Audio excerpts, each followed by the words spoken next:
So Tevin Farmer gets knocked out in the first round by Floyd Schofield. I was definitely surprised by that.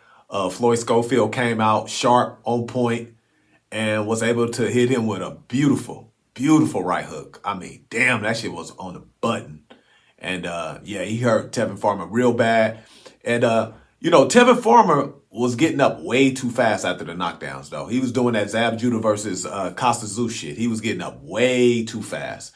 And when you don't give yourself time to recuperate and kind of, stay on one knee and just kind of gather your thoughts, you're really going to be hurt even worse. So you seen that, and Floyd Schofield jumped on it, and he was able to get him out of there in the first round, man. I don't even think that fight went 2 minutes.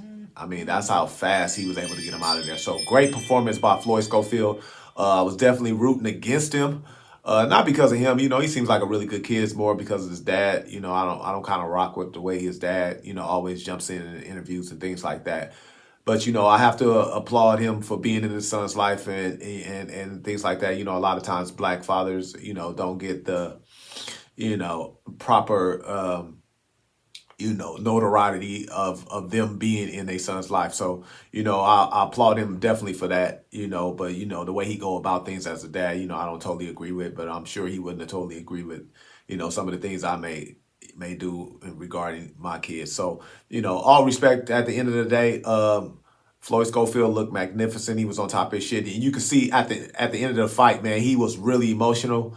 All the back and forth, all the trials and tribulations, can you possibly put into words what you are feeling right now after a performance like that? It just feels like a weight has been lifted off my shoulders. I've been doubted, ever since what happened, in February. And a lot of people didn't think I would win this fight. It's just a lot of emotion.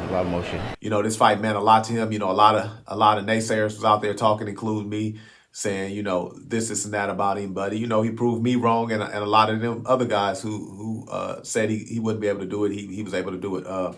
So congratulations to him. I got to give props when props is due. I'm always going to do that. So now what's next? You got Moritai out there. I think that would be a great fight for him. Of course, Abdullah Mason, I don't think that's going to happen. I think Abdullah Mason is going to first have to get a belt. I think they both probably going to have a belt before they even have that fight, which that makes sense. I wouldn't rush too much into that fight. Of course, I want to see that fight. I think Abdullah Mason definitely would still smash him, but that's just my personal feelings about it, because I just think Abdullah Mason is the best 135-pounder out there. That's including Tank. That's just my opinion. But they also brought up Tank, and that would be a very explosive fight. But I don't think that Floyd Schofield has done enough yet to get a Tank fight. I think he's going to have to at least win a belt. So I think the Moritai route would be a good route for him right now. But we'll see what he does. But he definitely looked great. I'm not going to take anything away from him. People are bringing up during the fight that, Tevin Farmer had just went, 24 rounds with William Cepeda. And, he did a 3-month turnaround. So maybe, no, that has nothing to do with it. Now, if the fight would have went longer and maybe, the wear and tear of the quick turnaround, I could see how that maybe could affect Tevin Farmer. But I don't think that had nothing to do with him. He caught him with a clean shot when he was fresh and ready to go. So you can't even bring that up. So for the announcer to bring that up, I thought that was some sucker shit for him to bring that up.